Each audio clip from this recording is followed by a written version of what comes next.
Welcome back to Foster and Grow, everyone. So just quickly before we do start, just want to throw a quick shout out to everyone who's liked and subscribed to our videos. We've had a little bit of a surge in membership in the last few months, and it's really appreciated. Yeah, make sure you turn your notifications on as well, so you get all of our new and upcoming content. So that brings us to our beautiful plant today, doesn't it? Yeah, so we'll be talking about the Schlumbergera truncata. So this has actually got a fair few common names. So it's called a Christmas cactus, it's called a Thanksgiving cactus, and also a Flor de Maio, which is Brazilian and means Mayflower. So these plants do actually originate in and around Rio de Janeiro, so in the sort of mountain ranges of southeastern Brazil.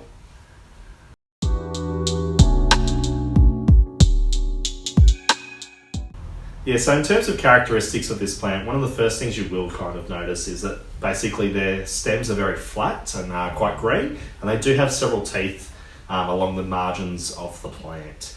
Further to that, they also have quite flat endings on their stems, so we'll probably show a closer up shot of that. Absolutely. But further to that, as they get bigger, you'll notice they also have a little bit of a trailing habit as well, so you can see it a little bit more so on this one compared to the smaller one we have here. And their individual segments, the leaves here, they will tend to get up to about 6 centimetres long. Yeah, that's about 2.4 inches. Or up to about 3.5 centimetres wide. And about 1.4 inches wide, yeah. And just further to that, they do come in a wide range of colours in terms of their flowers.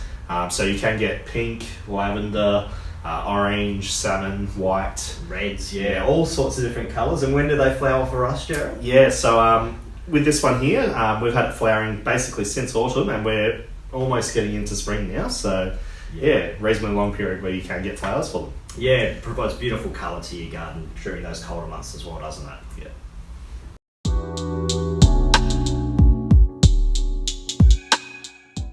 So when it comes to the location for your Christmas cactus, there are some key considerations.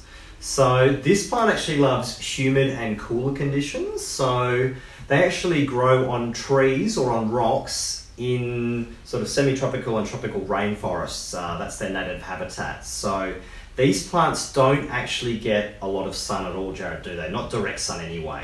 Yeah, so in terms of positioning of where we would put this, you can put them inside or out, but in terms of where we've put it outside, we've put it in a location where it receives a lot of shade.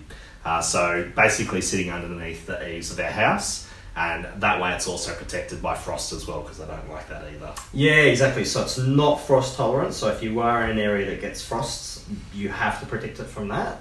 Another thing with the location is the stems are actually susceptible to being knocked off by, say, you as a person, pets, or even by wind. So they will need to be a little bit protected from those things as well, which is another key thing for that plant.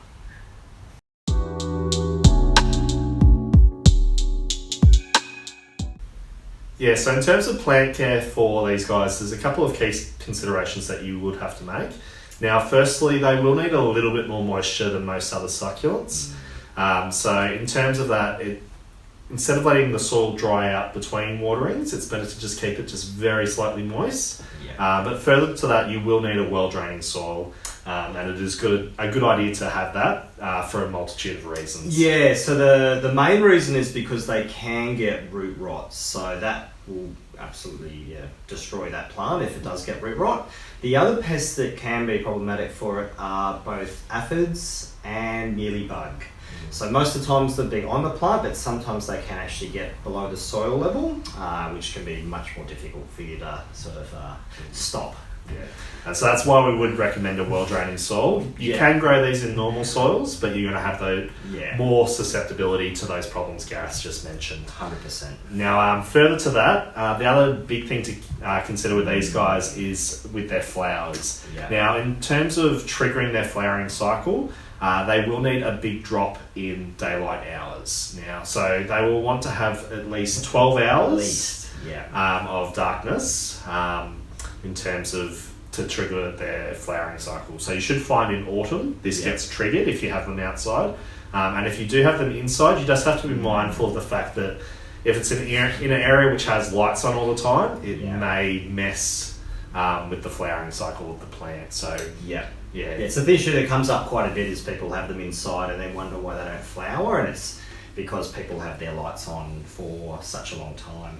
Any other tips though with it getting too much light, Jared? Yeah, so one key thing which you can look for in terms of too much light for the plant is that the stems will start to get red parts to the plant. Yeah. So just keep an eye out for that, and yeah, if you do have that, just move the plant.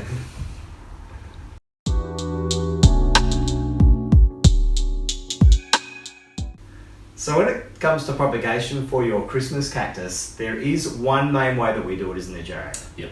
So that's via, say, maybe 2, 3 or 4 of these segments. It can be possible to do it via the one segment, but we've found it's a little bit harder, haven't we? Yeah, so in terms of that, we've got an example of a stem cutting or propagation here, and basically you'll see once we give you probably a little bit of a close-up, just a few of the roots coming out there. And we also aim for basically putting them in smaller pots just because it will encourage them to grow a little bit better.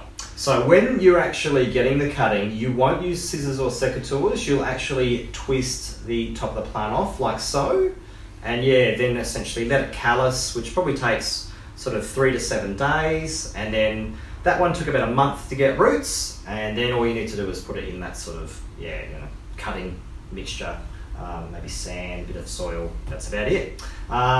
We've also found that we would have done that one in summer, so when the days are longer and also temperatures between about 21 degrees Celsius. Yep, so that's about 70 degrees Fahrenheit. And about, say, 27 degrees Celsius. Which is about 81 degrees. That would be its optimal sort of conditions for the cuttings to succeed. So, let us know how you go with your cuttings, and hopefully you do well like we did.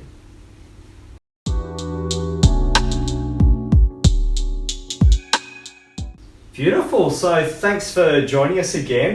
We hope you've enjoyed the Christmas cactus as much as we do. Jared, what's your favourite thing about this plant? Yeah, just the variation in the flowers and how cool they are. Yeah, I absolutely love the flatness of the stems and leaves, and also the trailing sort of habit of it once they get bigger. They look amazing.